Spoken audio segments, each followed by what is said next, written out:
हर हर महादेव, शिव शंभू भोलेनाथ, जय भोलेनाथ। दोस्तों, आप सभी का स्वागत है हमारे इस YouTube चैनल में। दोस्तों, आज की इस वीडियो में हम आपको भगवान शिव से संबंधित एक ऐसा उपाय बताने वाले हैं जिसे करने मात्र से आपकी सभी समस्याएं दूर हो जाएंगी और साथ ही साथ आपकी सभी मनोकामनाएं भी पूरी हो जाएंगी। दोस्तों, भोलेनाथ को भोलेनाथ इसलिए ही कहा जाता है क्योंकि वे बहुत ही भोले हैं। स्वभाव से भोले होने के कारण भोलेनाथ बहुत ही जल्दी अपने भक्तों के द्वारा किए गए उपायों से शीघ्र प्रसन्न होकर के अपने भक्तों की सभी मनोकामनाओं को पूरा करते हैं। दोस्तों, भोलेनाथ के उपाय बहुत ही सरल होते हैं। अगर कोई भी व्यक्ति अपने जीवन में भोलेनाथ के इन सरल से उपायों का अगर फायदा उठाता है तो उसके जीवन में कभी भी कोई समस्या नहीं होती है, कोई परेशानी नहीं होती है और उसके जीवन का हर एक सुख उसको समय अनुसार ही प्राप्त हो जाता है। दोस्तों, वैसे भोलेनाथ के लिए किए जाने वाले उपाय किसी भी दिन किए जा सकते हैं, लेकिन दोस्तों जैसा कि आपको पता है कि भगवान शिव को सोमवार का दिन बहुत ही प्रिय है। अति प्रिय होने के कारण सोमवार के दिन शिव जी के लिए किए जाने वाले उपाय बहुत ही जल्दी अपना असर दिखाते हैं। दोस्तों, वैसे आप किसी भी दिन कर सकते हैं। सावन के पवित्र माह में आप इन्हें किसी भी दिन करें या फिर सावन के माह के अलावा भी आप इन्हें किसी भी दिन कर सकते हैं। इन उपायों को करने से ही आपके जीवन में सभी प्रकार की समस्याएं खत्म हो जाती है और सभी मनोकामनाएं पूरी हो जाती हैं। दोस्तों, आज की इस वीडियो में हम आपको बताने वाले हैं सोमवार को भोलेनाथ को जल चढ़ाने वाले लोटे में, यानी कि जिस लोटे से जल चढ़ाया जाता है उस लोटे में एक चीज डाल देना। दोस्तों, इस एक चीज को डालने से ही आपकी सभी मनोकामनाएं पूरी हो जाएंगी। दोस्तों, आज की इस वीडियो में हम आपको एक लोटे से जल चढ़ाने वाले एक लोटे में एक ऐसी चीज के बारे में बताने वाले हैं जिसे करने मात्र से ही आपके जीवन की सभी समस्याएं समाप्त हो जाएंगी और सभी मनोकामनाएं जो आपने जीवन में चाही थी वे सभी आपको प्राप्त हो जाएगी। बस विनती ये है कि आप इस वीडियो को पूरा देखें, अंत तक देखें, ताकि आपको पूरा उपाय समझ में आ सके, पूरी विधि समझ में आ सके, जिससे कि आप कहीं भी कोई गलती ना करें और पूर्णतः अपनी मनोकामना पूर्ति के लिए आप ये उपाय कर पाए। दोस्तों, साथ ही साथ जय भोले बाबा या फिर हर हर महादेव कमेंट बॉक्स में लिखना ना भूलें। दोस्तों, ऐसा माना जाता है कि भोलेनाथ का अभिषेक जल से किया जाता है, दूध से किया जाता है, दही से किया जाता है। दोस्तों, अगर आप मात्र जल भी भोलेनाथ को चढ़ा देते हैं तो भोलेनाथ शीघ्र प्रसन्न होकर के अपने भक्तों की सभी मनोकामनाओं को पूरा कर देते हैं। क्योंकि दोस्तों, भोलेनाथ तो भोले हैं, इनको प्रसन्न करने के लिए कोई बड़े उपाय नहीं करने पड़ते हैं, कोई ज्यादा बड़े जतन नहीं करने पड़ते हैं।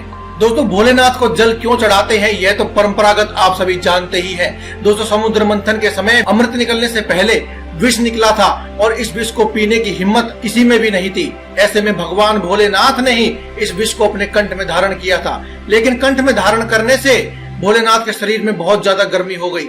ऐसे में सभी देवी देवताओं ने मिलकर उनका अभिषेक किया ताकि वे ठंडे रह सके और तभी से परंपरा चली आ रही है कि भोलेनाथ का अभिषेक जल, दूध, दही आदि इन सभी वस्तुओं से किया जाता है ताकि वे ठंडे रह सके। इसलिए दोस्तों, जो कोई व्यक्ति शिव का अभिषेक करता है, उनको जल चढ़ाता है, वह सभी उनको ठंडा करने की वजह से उनकी कृपा का पात्र बन जाता है और भोलेनाथ प्रसन्न होकर के उन सभी भक्तों पर उन सभी की मनोकामना पूरी करने का आशीर्वाद देते हैं। लेकिन दोस्तों, भगवान भोलेनाथ को एक चीज और भी बहुत ज्यादा प्रिय है और अगर आप उस एक चीज को उनको जल अभिषेक करने वाले लोटे में अगर वह चीज डाल करके उनका अभिषेक कर देते हैं तो आप सभी की मनोकामनाएं हाथों हाथ पूरी हो जाती हैं, जल्दी पूरी हो जाती है।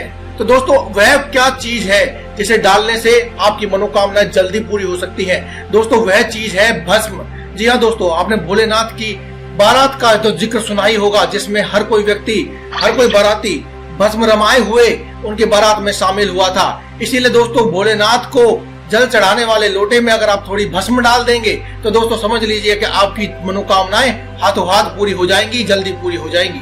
दोस्तों, भस्म का जिक्र होते ही सभी भक्तगण ये पूछने लगते हैं, तो क्या शमशान घाट से हमें ये भस्म लेकर के आनी है? दोस्तों, ऐसा बिल्कुल भी नहीं है। जो दोस्तों अपने घर में पवित्र हवन होता है या धूप बत्ती अगरबत्ती जलाते हैं, उसकी जो राख होती है वही राख भस्म कहलाती है। पीपल की लकड़ियों के द्वारा किया गया हवन, इसकी राख जो होती है वो बहुत ही पवित्र होती है। इसके अलावा कंडों की राख, अगरबत्ती या धूप बत्ती की राख, आपके आसपास मंदिर आदि में कहीं भी हवन हुआ हो तो उसकी राख लेकर के भी आप इस्तेमाल कर सकते हैं। बस दोस्तों आपको इस राख को ले लेना है, यानी कि इस भस्म को लेना है और एक चुटकी उस लोटे में डाल करके जल भर लें और उसमें थोड़ा सा गंगा जल भी डाल लें यदि आपके पास उपलब्ध हो। तो दोस्तों यह एक चुटकी भस्म डालते वक्त अपनी सभी मनोकामनाएं मांग लें और साथ ही साथ ओम नमः शिवाय इस महामंत्र का, जो कि भोलेनाथ को अति प्रिय है, इस मंत्र का जाप करते रहें और अपनी मनोकामना मांगते रहें। इसके बाद जल भर करके भगवान भोलेनाथ का अपने आसपास नजदीक किसी भी मंदिर में जाकर के उनका अभिषेक करें। दोस्तों मात्र इतना सा उपाय कर लेने से आपकी सभी मनोकामनाएं जल्दी पूरी हो जाती है। निश्चित रूप से आपकी सभी मनोकामनाएं पूरी होती है और आपको निश्चित रूप से धन प्राप्त होता है। इसके साथ साथ धन, वैभव, ऐश्वर्य, कीर्ति की भी प्राप्ति होती है, क्योंकि दोस्तों भस्म इतनी पवित्र वस्तु है कि वह आपके सभी पापों को नष्ट करके उन्हें भस्म कर देती है। और जब मनुष्य के अंदर से सभी पापों का अंत हो जाता है, उनका भस्म हो जाता है, उनका अंत हो जाता है, तो मनुष्य में केवल बचते हैं पुण्य, और उन पुण्यों का तो सदकर्मों के अनुसार आपको फल मिलना निश्चित ही है दोस्तों। और भगवान भोलेनाथ को भी ऐसा ही व्यक्ति बहुत पसंद है जो कि पापी ना हो, केवल पुण्य कर्म करते हो और वो पुण्य आत्मा हो। ऐसे में दोस्तों इस भस्म का आपके ऊपर बहुत ही सकारात्मक प्रभाव पड़ता है और आपकी सभी मनोकामनाएं, चाहे आपके जीवन में कोई भी इच्छा हो, वह तुरंत ही पूरी हो जाती है और आप और आपका परिवार पूरी तरह से सुख समृद्धि भोगने के लिए तत्पर रहता है, तैयार हो जाता है और हर प्रकार की सुख समृद्धि आपको और आपके परिवार को प्राप्त होती रहती है। तो दोस्तों आज की इस वीडियो में केवल इतना ही। कल फिर आपसे मुलाकात होगी एक और नई वीडियो के साथ। तब तक के लिए दें इजाजत। धन्यवाद। कमेंट बॉक्स में लिखते रहें हर हर महादेव।